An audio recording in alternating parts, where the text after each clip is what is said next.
ನಾವು ಯೇಸು ಸ್ವಾಮಿ ಅಥವಾ ಕರ್ತನಾದ ಯೇಸು ಕ್ರಿಸ್ತನು ಇದರ ವ್ಯತ್ಯಾಸ ಅಥವಾ ಅದರ ಬಳಕೆಯನ್ನು ನಾವು ನೋಡ್ತಿದ್ದೇವೆ. ಹಿಂದಿನ ಸಂದೇಶದಲ್ಲಿ ಹಲ್ಲೆಲೂಯಾ ಅಥವಾ ಪ್ರೈಸ್ ದ ಲಾರ್ಡ್ ಹೇಗೆ ಜನರು ಅಥವಾ ಕ್ರೈಸ್ತರಂತ ಹೇಳ್ಕೊಳ್ಳುವಂಥವರು ತಪ್ಪಾಗಿ ಉಪಯೋಗಿಸಿದ್ದಾರೆ ಅಂತೇಳಿ ನಾವು ನೋಡಿದ್ದೇವೆ. ಇಂದಿನ ಒಂದು ವಿಷಯಕ್ಕೆ ಬರುವಾಗ ನಮ್ಮಲ್ಲಿ ಅನೇಕರು ಯೇಸು ಸ್ವಾಮಿ ಅಂಥೇಳಿ ಉಪಯೋಗಿಸ್ತಾ ಇದ್ದಾರೆ.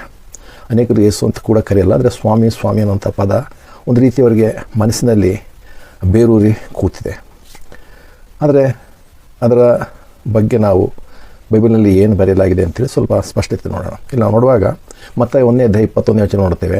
ಆಕೆ ಒಬ್ಬ ಮಗನನ್ನು ಹೆರುವಳು, ನೀನು ಆತನಿಗೆ ಯೇಸು ಎಂದು ಹೆಸರಿಡಬೇಕು, ಯಾಕಂದರೆ ಆತನೇ ತನ್ನ ಜನರನ್ನು ಅವರ ಪಾಪಗಳಿಂದ ರಕ್ಷಿಸುವನು ಅಂದನಲ್ಲ. ಅಂದರೆ ಇಲ್ಲಿ ಮೊದಲನೇದಾಗಿ ನಾವು ನೋಡ್ತೇವೆ ಯೇಸು ಅನ್ನುವಂಥ ಪದ ಹೊಸ ಒಡಂಬಡಿಕೆಯಲ್ಲಿ ಮೊದಲೇ ಬಾರಿ ಬರೆಯಲ್ಪಟ್ಟಿರುವಂಥದ್ದು ಮತ್ತು ಅದು ದೇವರು ಮನುಷ್ಯನಾಗಿ ಈ ಲೋಕಕ್ಕೆ ಬಂದಾಗ ಮಾನವ ನಾಮಧೇಯವಾಗಿ ಯೇಸು ಅಂತ ಹೆಸರು ಕೊಡಲ್ಪಡ್ತು.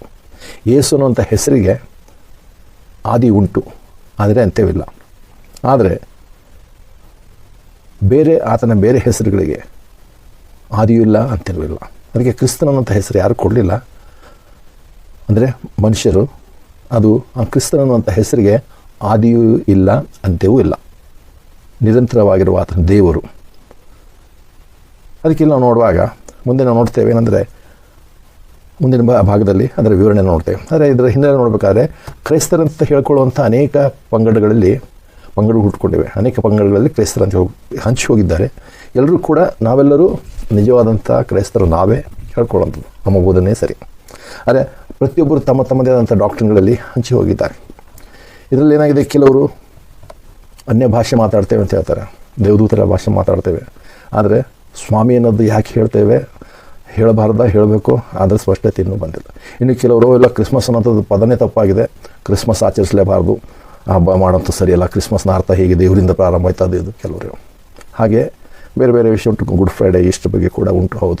ಹೌದು ಅವುಗಳ ಅರ್ಥ ಬೈಬಲ್ನಲ್ಲಿಲ್ಲ, ಅಥವಾ ಆ ಪದಗಳು ಬೈಬಲ್ನಲ್ಲಿಲ್ಲ, ಮತ್ತು ಆ ಪದಗಳ ಅರ್ಥ ಕೂಡ ಬೈಬಲಿಂದ ಬಂದಿರುವಂಥದ್ದಲ್ಲ. ಉಂಟು. ಇನ್ನು ಕೆಲವು ಪಂಗಡಗಳುಂಟು, ಸಬ್ಬತ್ ದಿನವನ್ನು ಆಚರಿಸಬೇಕು. ಯಾರು ಸಬ್ಬತ್ ಆಚರಿಸದೆ ವಾರದ ಮೊದಲೇ ದಿವಸ ಆರಾಧನೆಗೆ ಹೋಗ್ತಾರೋ, ಚರ್ಚ್ಗೆ ಹೋಗ್ತಾರೋ ಅವರೆಲ್ಲ ನರಕಕ್ಕೆ ಹೋಗ್ತಾರೆ ಅನ್ನುವಂಥವ್ರು ಕೂಡ ಒಂದು ಪಂಗಡ ಉಂಟು.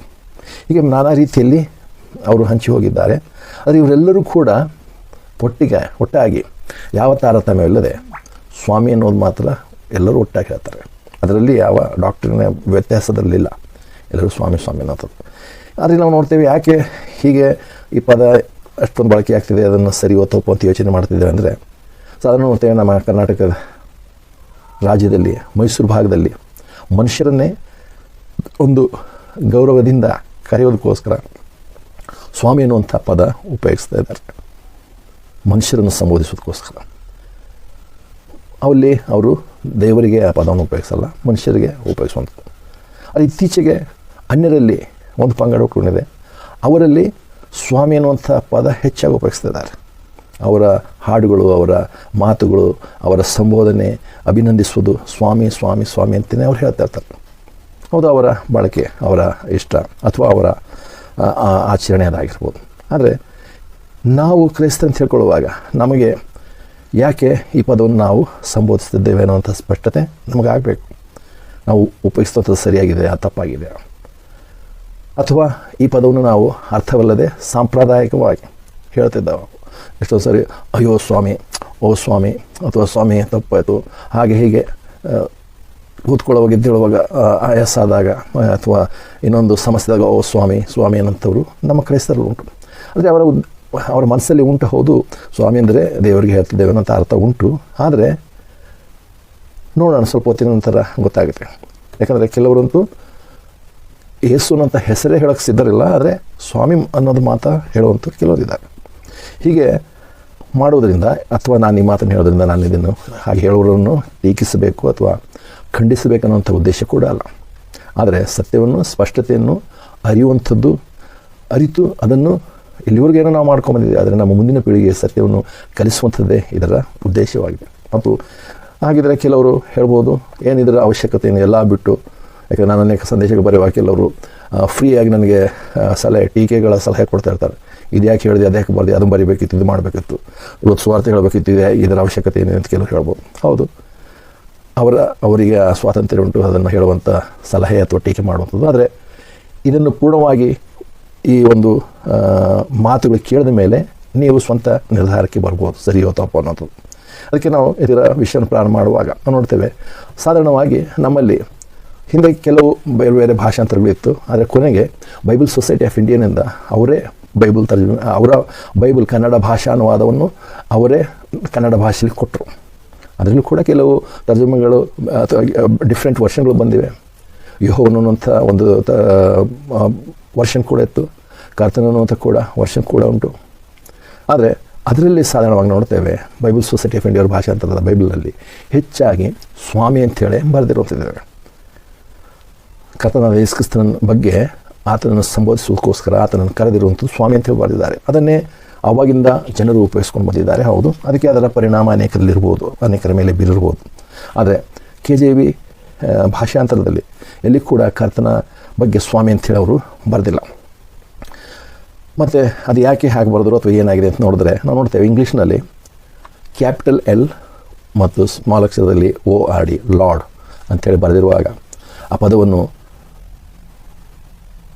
BSI ಅಥವಾ ಬೈಬಲ್ ಸೊಸೈಟಿ ಆಫ್ ಇಂಡಿಯಾದ ತರ್ಜುಮೆಯಲ್ಲಿ ಅಥವಾ ಸತ್ಯವೇದ ಅಂತ ಏನಿದೆ ಅದರಲ್ಲಿ ಮತ್ತಾಯನ ಸುವಾರ್ತೆಯಲ್ಲಿ ಸುಮಾರು 18 ಸಾರಿ ಸ್ವಾಮಿ ಅಂತ ತರ್ಜುಮೆ ಮಾಡಿದ್ದಾರೆ, 6 ಸಾರಿ ಗುರು ಅಂತ ತರ್ಜುಮೆ ಮಾಡಿದ್ದಾರೆ, 3 ಸಾರಿ ಬೋಧಕನು ಅಂತ ತರ್ಜುಮೆ ಮಾಡಿದ್ದಾರೆ, 1 ಸಾರಿ ಪ್ರಭು ಎಂಬುದಾಗಿ ಸಹ ತರ್ಜುಮೆ ಮಾಡಿದ್ದಾರೆ. ಇನ್ನು ಕೆಲವು ಸಾರಿ ಕರ್ತನು ಅಂಥೇಳಿ ತರ್ಜುಮೆ ಮಾಡಿದ್ದಾರೆ. ಆದರೆ ಇದೆಲ್ಲ ಎಲ್ಲಿದೆ ಅಂದರೆ ಎಲ್ಲ ಕಡೆಯಲ್ಲಿ ಎಲ್ಲಿ ಕ್ಯಾಪಿಟಲ್ L ಮತ್ತು ಸ್ಮಾಲ್ ಅಕ್ಷರ ORD ಲಾರ್ಡ್ ಅನ್ನುವಂಥ ಪದವನ್ನು ಹೀಗೆ ಬರೆದಿದ್ದಾರೆ. ಒಟ್ಟು 56 ಸಾರಿ ಮತ್ತಾಯನ ಸುವಾರ್ತೆಯಲ್ಲಿ ಲಾರ್ಡ್ ಅನ್ನುವಂಥ ಕ್ಯಾಪಿಟಲ್ L ಮತ್ತು ORD ಲಾರ್ಡ್ ಅನ್ನುವಂಥ ಪದವು ಉಪಯೋಗಿಸಲಾಗಿದೆ. ಅದನ್ನು ಬಿಟ್ಟು ಮತ್ತೆ ಸುವಾರ್ತೆ ಅನೇಕ ಸಾರಿ ಸಣ್ಣ ಅಕ್ಷರದ ಲಾರ್ಡ್ನಲ್ಲಿ ಕೂಡ ಲಾರ್ಡ್ ಅನ್ನುವಂಥ ಪದ ಕೂಡ ಉಂಟು. ಆದರೆ ಸಣ್ಣ ಅಕ್ಷರದ ಪದ ಬಂದಾಗ ಆ ಅಕ್ಷರವನ್ನು ಅದರ ಅರ್ಥವನ್ನು ದಣಿ ಅಥವಾ ಯಜಮಾನ ಅಂತ ಬರೆದಿದ್ದಾರೆ. ಹಾಗಿರುವಾಗ ಯಾಕೆ ಹೀಗೆ ಬರೆದಿದ್ದಾರೆ ಅಂತ ನೋಡುವಾಗ ಸುವಾರ್ತೆಗಳು ಸಾಧಾರಣವಾಗಿ ನೋಡ್ತೇವೆ, ಸುವಾರ್ತೆಗಳಲ್ಲಿ ಹೀಗೆ ಬರೆದಿದ್ದಾರೆ. ಯಾಕೆ ಹೀಗೆ ಬರೆದಿದ್ದಾರೆ ಅಂತ ನೋಡುವಾಗ ಇದು ನಮ್ಮ ಕರ್ತನ ಮಾನವತ್ವವನ್ನು ಗುರುತಿಸಿ ಮಾನವತ್ವದಲ್ಲಿಯೇ ಆತನನ್ನು ಸಂಬೋಧಿಸೋದಕ್ಕೋಸ್ಕರ ಸ್ವಾಮಿ ಅಂಥೇಳಿ ಅವರು ಬರ್ಕೊಂಡು ಬಂದಿರುವಂಥದ್ದು ಮೇಲ್ನೋಟಕ್ಕೆ ಕಾಣಿಸ್ತದೆ. ಯಾಕಂದರೆ ಮುಂದೆ ಬರುವಾಗ ರೋಮ ಪತ್ರಿಕೆಯಿಂದ ಮುಂದೆ ಆ ಪದ ನಾವು ಕಾಣಲ್ಲ. ಹೀಗೆ ಮತ್ತೆ ಸುವಾರ್ತೆ 7:21 ಕೆಲವರು ಬಹಳ ಆ ವಾಕ್ಯವನ್ನು ಹೇಳ್ತಾ ಇರ್ತಾರೆ. ಅಲ್ಲಿ ನಾವು ನೋಡ್ತೇವೆ, ನನ್ನನ್ನು ಸ್ವಾಮಿ ಸ್ವಾಮಿ ಅನ್ನೋರೆಲ್ಲ ಪರಲೋಕ ರಾಜ್ಯ ಸೇರೋದಿಲ್ಲ ಅಂತ ಹೇಳಿದರೆ, ಅಲ್ಲಿ ಕೂಡ ನೀವು ಇಂಗ್ಲೀಷ್ ಬೈಬಲ್ ತೆಗೆದು ನೋಡ್ರಿ, ಲಾರ್ಡ್ ಅಥವಾ ಕ್ಯಾಪಿಟಲ್ L ಮತ್ತು ಸ್ಮಾಲ್ ಲೆಟರ್ ORD ಲಾರ್ಡ್ ಅಂತೇಳಿ ಬರೆದಿದೆ. ಅಲ್ಲಿ ಕೂಡ ಕರ್ತನಂತಿದೆ. ಯಾಕಂದರೆ ಹೇಗೆ ಆ ಪದವನ್ನು ಬರೆದಿದ್ದಾರೋ ಆ ಪದದ ಅಭ್ಯಾಸವನ್ನು ಮಾಡುವಾಗಲೇ ಮೂಲ ಭಾಷೆಯಲ್ಲಿ ಯಾರಿಗೆ ಬೋಧಿಸಿದೆ ಅಥವಾ ಅವ್ರು ಏನು ನಂಬಿದ್ರು ಅದರಲ್ಲೇ ಅರ್ಥ ಆಗುತ್ತೆ. ಆದರೆ ಅದನ್ನು ತಿಳಿಯದೆ ಅಥವಾ ತಿಳಿದರೂ ಕೂಡ ನಾವು ನೋಡ್ತೇವೆ ಅದನ್ನು ಹೀಗೆ ಅವರು ಕೇವಲ ಸ್ವಾಮಿ ಸ್ವಾಮಿ ಅಂತ ಬರೆದರು. ಅಂದರೆ ಎಲ್ಲ ನೋಡ್ತೇವೆ ಸಾಮಾನ್ಯವಾಗಿ ಸುವಾರ್ತೆಗಳಲ್ಲಿ ಹೀಗೆ ನಮ್ಮ ಕರ್ತನ ಸ್ವಾಮಿ ಮನುಷ್ಯತ್ವವನ್ನು ತೋರಿಸೋದಕ್ಕೋಸ್ಕರ ಬರೆದರು. ಅಂದರೆ ಒಟ್ಟಿನಲ್ಲಿ 3 ಸುವಾರ್ತೆಗಳಲ್ಲಿ ಲೂಕನ ಸುವಾರ್ತೆಯನ್ನು ಹೊರತುಪಡಿಸಿ 3 ಸುವಾರ್ತೆಗಳಲ್ಲಿ ಸ್ವಾಮಿ ಎನ್ನುವಂಥ ಕರ್ತನ ಹುಟ್ಟುವಿಕೆಯಿಂದ ಪುನರುತ್ಥಾನದವರೆಗೂ ಬರೆದಿದ್ದಾರೆ. ಅಲ್ಲಿಂದ ನಂತರ ಲೂಕನ ಸುವಾರ್ತೆ ಮಾತ್ರವೇ ಕರ್ತನ ಪುನರುತ್ಥಾನವನ್ನು ಹೊಂದಿದ ಮೇಲೆ ಪರಲೋಕಕ್ಕೆ ಏರಿ ಹೋಗಿದ ಬಗ್ಗೆ ಆತನು ಬರೆದಿರುವಂಥದ್ದು. ಉಳಿದ 3 ಸುವಾರ್ತೆಗಳು ಬರೆದಿಲ್ಲ. ಅದಕ್ಕೆ ನೋಡ್ತೇವೆ ಹೀಗೆ ಬರೆದಿರುವಾಗ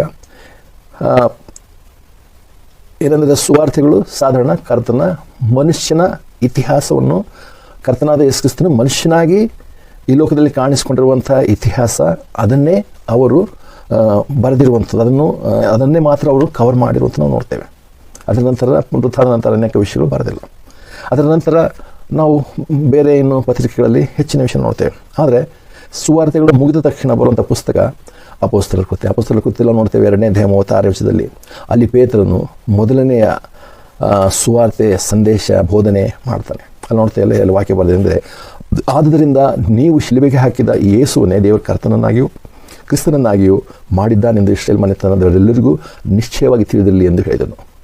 ಇದು ನೋಡ್ತೇವೆ, ನೀವು ಶಿಲುಬೆಗೆ ಹಾಕಿರುವಂಥ ಯೇಸುವನ್ನು ಅಂದರೆ ಎಲ್ಲ ಆತನ ಹೇಳ್ತದಾನೆ. ಈ ವಾಕ್ಯದಲ್ಲಿ ಬರೆಯುವಂಥ ಏನಂದರೆ, ಪೇತ್ರನು ಒಂದು ವಿಷಯ ಸ್ಪಷ್ಟಪಡಿಸಿದ್ದಾನೆ. ಏನಂದರೆ, ನೀವು ಇಲ್ಲಿವರೆಗೆ ಯೇಸುವನ್ನು, ಯಾವ ಯೇಸುವನ್ನು ನೀವು ಹಿಡಿದು ಅನ್ಯರಿಗೆ ಒಪ್ಪಿಸಿ ಆತನ ಸಾಯಿಸಿದಿರೋ, ಕೊಂದಿದ್ದೀರೋ, ಆತನನ್ನು ನೀವು ಕೇವಲ ಮನುಷ್ಯನಂತ ಕಾಣಿದ್ದೀರಿ ಅಥವಾ ದೇವದ್ರೋಹಿ ಅಂತ ಹೇಳಿ ಆತನಂತ ಹೇಳಿದ್ರಿ, ಅಪರಾಧಿಯನ್ನಾಗಿ ಮಾಡಿದ್ರಿ. ಹೀಗೆಲ್ಲ ಮಾಡಿ ಆತನನ್ನು ನಿಂದಿಸಿ ಆತನ ನೀವು ಅನ್ಯರ ಕೈಗೊಪ್ಪಿಸಿ ನೀವು ಸಾಯಿಸಿದ್ರಲ್ಲ. ಆದರೆ ಆತನು ಸತ್ತು ಅಲ್ಲೇ ಸಮಾಧಿಯಲ್ಲೇ ಇರಲಿಲ್ಲ, ಸತ್ತವರೊಳಗೆ ಎದ್ದು ಬಂದಿದ್ದಾನೆ. ಮತ್ತು ಆತನ ವಾಕ್ಯದಲ್ಲಿ ಸ್ಪಷ್ಟತೆ ಮಾಡ್ಕೊಂಡಿರ್ತಾನೆ ಅಂದರೆ, ಆದರೆ ಈ ಯೇಸುವನ್ನೇ, ಯಾವ ಯೇಸುವನ್ನೇ ನೀವು ಮನುಷ್ಯನು, ಕೇವಲ ಮನುಷ್ಯನು, ದೇವದ್ರೋಹಿ ಅಥವಾ ಬೇರೆ ಬೇರೆ ರೀತಿಯಲ್ಲಿ ತಿಳಿದು ಆತನನ್ನು ನೀವು ಸಾಯಿಸಿದ್ದರೋ ಆ ಯೇಸುವನ್ನೇ ದೇವರು ಕರ್ತನನ್ನಾಗಿಯೂ ಕ್ರಿಸ್ತನನ್ನಾಗಿಯೂ ಮಾಡಿದ್ದಾನೆ. ಹೌದು, ನೀವೆಲ್ಲರೂ ಈ ಯೇಸುವನ್ನು ನೀವು ಆತನ ಹಿಡಿದು ದುಷ್ಟರ ಕೈಗಳಿಂದ ಶಿಲುಬೆಗೆ ಹಾಕಿಸಿ ಕುಂತಿದ್ದೀರಿ. ದೇವರು ಆತನನ್ನು ಮರಣ ವೇದನೆಗಳಿಂದ ಬಿಡಿಸಿದನು, ಯಾಕಂದರೆ ಮರಣವು ಆತನನ್ನು ಹಿಡಿದುಕೊಂಡಿರುವುದು ಅಸಾಧ್ಯವಾಗಿತ್ತು. ಅಂದರೆ ಇಲ್ಲ ನೋಡ್ತೇವೆ, ಆತನು ಸ್ಪಷ್ಟವಾಗಿ ಹೇಳ್ತಿದ್ದಾನೆ, ಇಲ್ಲಿವರೆಗೂ ಏನಂತ ತಿಳ್ಕೊಂಡಿದ್ದೀರೋ ಅದೆಲ್ಲ ಮುಗಿದೋಯ್ತು. ಆದರೆ ದೇವರು ಆತನನ್ನು ಕರ್ತನನ್ನಾಗಿಯೂ ಮತ್ತು ಏನಂತಾರೆ ರಕ್ಷಕನಾಗಿಯೂ ಆತನು ನೇಮಿಸಿದ್ದಾನೆ ಅಂತ ಹೇಳಿ ನೋಡ್ತೇವೆ. ಹೀಗೆ ಆತನು ಏನಂತಾರೆ ಕರ್ತನನ್ನಾಗಿಯೂ ಕ್ರಿಸ್ತನನ್ನಾಗಿಯೂ ಮಾಡಿದ್ದಾನೆ. ಅಂದರೆ ಅದರ ಅರ್ಥ ವಿವರಣೆ ಆತನ ಏನು ಕೊಡ್ತಿದ್ದಾನೆ ಅಂದರೆ, ಇಲ್ಲಿ ನೋಡುವಾಗ ಅಥವಾ ನಮಗೆ ತಿಳಿದಂತೆ ಬೇರೆ ವಾಕ್ಯಗಳಲ್ಲಿ ನೋಡ್ತೇವೆ. ಅಂದರೆ ದೇವರು ಯೇಸುವನ್ನು ರಕ್ಷಕನನ್ನಾಗಿಯೂ ಅಭಿಷಿಕ್ತನನ್ನಾಗಿಯೂ ಅಥವಾ ಯೆಹೂದ್ಯರು ಕಾಯ್ದಿರುವ ಮೆಸ್ಸಿಯನನ್ನಾಗಿಯೂ ದೇವರು ಆತನನ್ನು ಮಾಡಿದ್ದಾನೆ. ಯಾವ ಯೇಸುವನ್ನು ನೀವು ಸಾಯಿಸಿದ್ರು ಆತನನ್ನು ಹೀಗೆ ಕರ್ತನನ್ನು ಕ್ರಿಸ್ತನನ್ನಾಗಿಯೂ ಮಾಡಿದ್ದಾನೆ. ಕರ್ತನು ಮತ್ತು ಕ್ರಿಸ್ತನನ್ನು ಅಂತ ಪದ ಹೊಸದಾಗಿ ಇಲ್ಲಿ ಸೇರಿಸಲ್ಪಡ್ತು. ಅದರ ನಂತರ ನೋಡ್ತೇವೆ, ಅದರ ನಂತರದ ಪುಸ್ತಕ ರೋಮಾಪುರದ ಚರ್ಚಿಗೆ ಬರೆದಿರುವಂಥ ಪುಸ್ತಕ, ಅಲ್ಲಿಂದ ಕೊನೆಯವರೆಗೂ ಎಲ್ಲಿಯೂ ಸ್ವಾಮಿ ಅಂತೇಳಿ ಬರೆಯಲಿಲ್ಲ. ಅಲ್ಲಿಂದ ಮುಂದೆ ಎಲ್ಲ ಪತ್ರಿಕೆಗಳಲ್ಲಿ ಎಲ್ಲ ಕಡೆ ನೀವು ನೋಡ್ಕೊಂಡು ಹೋಗ್ರಿ, ಕರ್ತನಾದ ಯೇಸು ಕ್ರಿಸ್ತನು ಅಂಥೇಳಿ ಸ್ಪಷ್ಟವಾಗಿ ಬರೆದಿರುವಂಥ ನೋಡ್ತೇವೆ. ಅಂದರೆ ಹಾಗೆ ಯಾಕೆ ಬರೆದ್ರು ಅದಕ್ಕೆ ನೋಡುವಾಗ ಇಲ್ಲಿ ನೋಡ್ತೇವೆ ಏನಾಗಿದೆ ಅಂದರೆ, ನಮ್ಮ ಅನೇಕ ಕ್ರೈಸ್ತ ಪಂಗಡಗಳು ಅಂತ ಹೇಳುವಂಥವರೇ ಇಲ್ಲಿ ನಮ್ಮ ಕರ್ತನಾದ ಯೇಸು ಕ್ರಿಸ್ತನ ಹಲವು ರೀತಿಯಲ್ಲಿ ಇವತ್ತು ನಂಬಿದ್ದಾರೆ ಏನೋ ಮಾಡ್ತಾರೆ. ಇನ್ಫೆಂಟ್ ಜೀಸಸ್ ಅಂತ ಉಂಟು, ಸ್ವಾಮಿ ಅಂತ ಹೇಳೋರು ಉಂಟು, ಅಥವಾ ಫೋಟೋ ಜೀಸಸ್, ಚಿತ್ರದ ಜೀಸಸ್ ಉಂಟು, ಮೂರ್ತಿ ಯೇಸು. ಕೆಲವರು ವಿಗ್ರಹ ಅಲ್ಲ, ವಿಗ್ರಹಾರಾಧನೆ ಅಲ್ಲ, ವಿಗ್ರಹ ಅಂತ ಕರಿಬಾರ್ದು, ಮೂರ್ತಿ ಸ್ಟ್ಯಾಚ್ಯೂ ಬೇರೆ, ಐಡಲ್ ಬೇರೆ ನನ್ನ ವಿವರಣೆ ಕೊಡ್ತಿದ್ದಾರೆ. ಅಂದರೆ ಆ ಯೇಸು ಅಲ್ಲ. ಇನ್ನು ಕೆಲವರು ಕ್ರೂಸಿಫಿಕ್ಷನ್ ಯೇಸುನೇ ಒಂದಿದೆ. ರೋಮನ್ ಕ್ಯಾಥಲಿಕ್ ಅವರ ಫೋಟೋಗಳೇ ಚಿತ್ರಗಳೇ ಬೇರೆವೆ, ಪ್ರೊಟೆಸ್ಟೆಂಟ್ನವ್ರು ಹಾಕುವಂಥ ಚಿತ್ರಗಳೇ ಬೇರೆವೆ. ಅವೆಲ್ಲ ಯೇಸು ಅಂತ ಹೇಳ್ತಾರೆ. ಹೌದು, ಅವೆಲ್ಲ ಇರ್ಬೋದೇನೋ, ಆ ವಿಷಯ ನಾವಿಲ್ಲಿ ನೋಡ್ತಾ ಇಲ್ಲ. ಆದರೆ ಹೌದು, ಕರ್ತನು ಬಾಲ ಯೇಸು ಆಗಿರುವಂಥದ್ದು, ಯವನಸ್ಥ ಯೇಸು ಆಗಿರುವಂಥದ್ದು ಅಥವಾ ಟೀನ್ ಯೇಸು ಆಗಿರೋದು ಎಲ್ಲ ಮುಗಿದು ಹೋಗಿರುವಂಥ ಸಂಗತಿ. ಆ ಹಂತಗಳು ಇತ್ತು, ಮುಗಿದು ಹೋಗಿದೆ.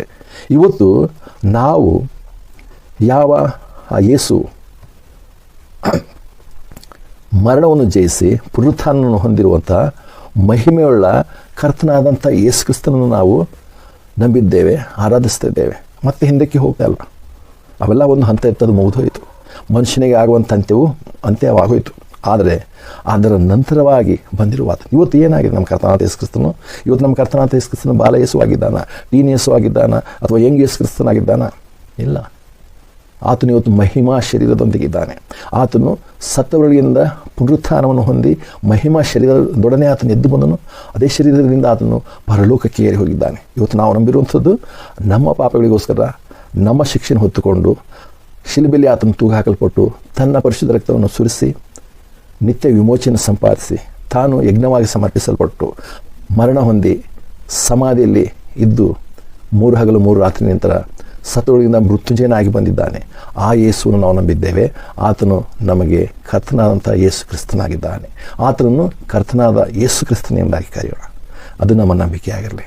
ಅದಕ್ಕೋಸ್ಕರ ನಾವು ಏನನ್ನು ನಂಬಿದ್ದೇವೆ, ಹೇಗೆ ಆತನನ್ನು ಕರೀತೇವೆ, ಏನೆಂದು ನಾವು ಆತನನ್ನು ಸಂಬೋಧಿಸ್ತೇವೆ, ಇದರಲ್ಲಿ ನಮಗೆ ಸ್ಪಷ್ಟತೆ ನಮಗಿದ್ದರೆ ಒಳ್ಳೆಯದು. ದೇವರು ಈ ಸಂದೇಶವನ್ನು ಆಶೀರ್ವದಿಸಲಿ. ಇನ್ನು ಹೆಚ್ಚಿನ ತಿಳುವಳಿಕೆ ದೇವರು ತಮ್ಮೆಲ್ಲರಿಗೂ ದಯಪಾಲಿಸಲಿ ಎಂಬುದಾಗಿ ಕೇಳ್ಕೊಳ್ತೇನೆ.